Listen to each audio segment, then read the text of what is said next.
Voltamos com o nosso Tome Ciência e hoje estamos discutindo os grandes desafios da ciência com um exemplo na área de computação. Estamos aqui com o Washington Braga, que é coordenador da Rede Rio, da FAPERJ, o Ronald Sherland, pesquisador do CBPF, o Celso Ribeiro, da UF, da área de Ciência e Computação, e o professor Arndt von Starr, do Departamento de Informática da PUC. Vamos retomar, professor, os desafios que a SBC estabeleceu. O segundo desafio é a modelagem computacional de sistemas complexos artificiais, naturais e socioculturais e da interação homem-natureza. Essa é uma frase extremamente comprida, cabe muita coisa aí dentro, mas vamos pegar alguns aspectos. Por exemplo, como é que nós poderíamos medir ou predizer ou controlar enchentes, problemas de deslizamento de terra a subida da maré em função do degelo das calotas polares. Tudo isso são coisas que nós precisamos, de alguma forma, medir. São centenas, milhares de pontos que são medidos e nós temos que, de alguma forma, filtrar esses pontos. Outra coisa que se quer também fazer é predizer a evolução de culturas, de plantações de gado, etc. E talvez, mais adiante, a interação com a biologia molecular para você poder fazer experimentos de biologia usando computador ao invés de usar técnicas de reação química. Esse aspecto nós até já discutimos num outro programa aqui, como a ciência está possibilitando, na verdade, uma repetição, né, de modelos, daí o exemplo, que sem precisar usar tanto, né, ou cobaias, ou seres humanos. Mas me chamou a atenção essa sua capacidade de fenômenos da natureza, pegar o professor Ronald aqui, que trabalha com esse instigante mundo, né, do desconhecido, do universo. Acha viável realmente a gente poder prever coisas assim? Eu acho que a gente, quer dizer, exatamente as ferramentas que mencionou o Fonstar são fundamentais para a evolução da física, né? Quer dizer, todos esses eu comentei a inauguração do LHC, para aquele acelerador, para você medir uma daquelas colisões de partículas que geram uma profusão de partículas, você tem que saber o comportamento de cada um dos componentes. E para fazer isso, você tem que simular. Para construir um objeto tão complexo, você tem que simular. Por outro lado, eu posso pensar, quer dizer, o outro extremo, né, quando a gente está imaginando os raios cósmicos, que está produzindo os raios cósmicos, eu tenho que simular o comportamento, por exemplo, de uma explosão, de uma supernova. E isso é feito ao custo de enormes recursos computacionais. Então, essa questão das ferramentas de modelagem são essenciais para qualquer área da ciência, né? Em física, em particular, a gente faria muito pouca coisa sem essas ferramentas. Sem esse tipo. Eu perguntaria, ou o Celso, ou incorporariam mais algum exemplo em relação a esse aspecto dos desafios? Em relação a esse exemplo, sim, certamente. Você pode pegar uma área que o Arndt começou a citar, a questão da biologia molecular, ou da chamada área de bioinformática hoje, né? Onde você tem todos esses problemas de sequenciamento, problemas de genoma, né? O problema das árvores filogenéticas ou das árvores evolucionárias, você tentar inferir a evolução entre as espécies, né? A partir das características de um conjunto de espécies. Você tem, por exemplo, mudando de área, questão de finanças, né? Você tem muita gente interessada em finança computacional, né? Estudar modelos para a área de finanças, né? Se a gente vê, está no meio de uma época de uma crise econômica, né? Até que ponto os modelos que nós temos hoje, modelos econômicos tradicionais, são válidos, até que ponto nós podemos ter modelos mais complexos, mais detalhados, que levem a informações mais seguras, né? A área de criptografia também é uma área extremamente importante por todas as questões de segurança, né? Todas as questões de matemática que são estudadas dentro dessa área de criptografia, que é uma questão fundamental para a segurança dentro da internet. Então, essa área de modelagem matemática é uma área muito importante e que vai exigir, inclusive, desafios muito grandes da gente na parte de ensino, né? porque envolve uma questão de multidisciplinaridade, né? De envolver a informática junto com a biologia, ou da informática junto com a astronomia, ou da informática junto com a economia, né? Que hoje os nossos cursos, os nossos currículos ainda não estão capazes de tratar isso, de dar esse tipo de formação. Então, esses desafios eles vão envolver também, inclusive, grandes reformações de cursos, de currículos, que vão ser importantes. Aí eu vou pegar até a sua dica para ir para o Washington ali em relação ao próprio uso da tecnologia de computador e de redes hoje em dia para a educação.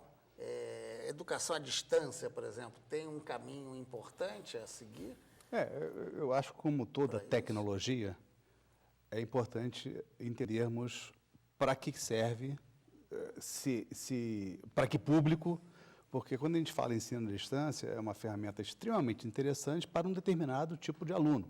Quer dizer, não faz sentido, no meu entender, educação à distância para, por exemplo, uma criança em idade escolar.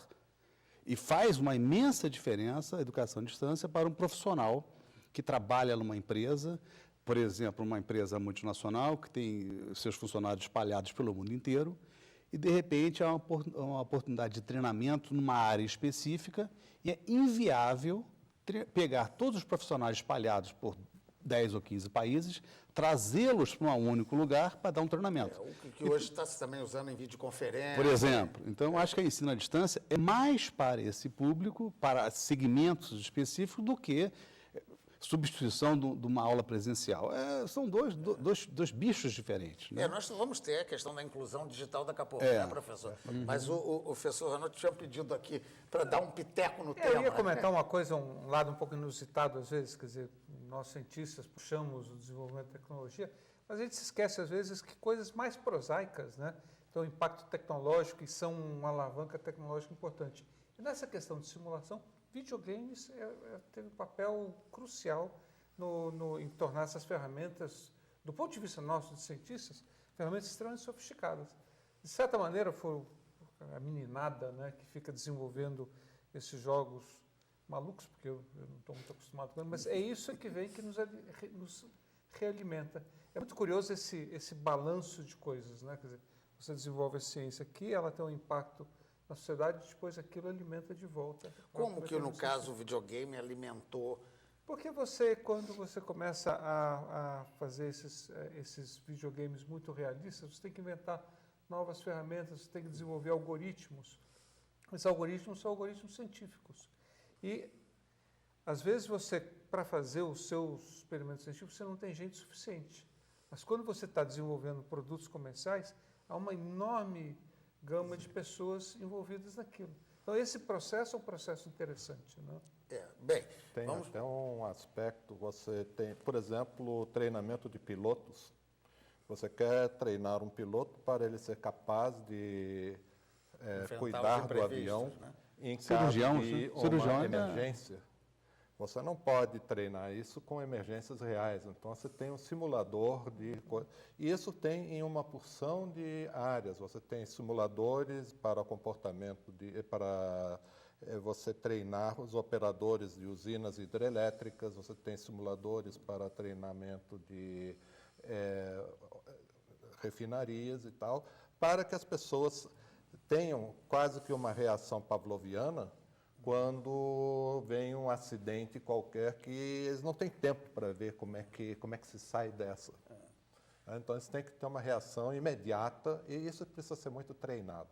Tá, vamos aproveitar que você está com a palavra, professor. Vamos já citar o terceiro que a gente está querendo O jogar terceiro o cinco. são impactos para a área da computação, da transição do silício para novas tecnologias. Todo mundo sabe que o computador é construído sobre silício, por enquanto. Mas tem aí os computadores quânticos, tem computadores, já foram feitos experimentos com reações com DNA, e existem computadores ou circuitos hoje que são feitos de matéria orgânica. Então, já existe à venda um monitor. Eu não sei de qual é a fábrica japonesa, mas ela tem um monitor de 17 polegadas que é de material orgânico. Esse material orgânico é um plástico de 2 milímetros de largura, você pode enrolar, botar debaixo, carregar e tal. Com o tempo, isso vai ficar mais barato e você terá um papel que você pode ler, ao invés de um equipamento pesado que você não consegue segurar por um período mais longo. Então, o papel eletrônico é uma realidade, só que ele ainda não é uma realidade comercial. Mas que acaba sendo, né? Algumas coisas que não eram. A computação mostra que as coisas demoram 5, 6 anos e virou realidade comercial. Nessa nossa pressa de dar conta dos temas, eu vou pedir, se é que é possível, ao professor Ronald, computador quântico. Daria para a gente conseguir entender o que seria isso?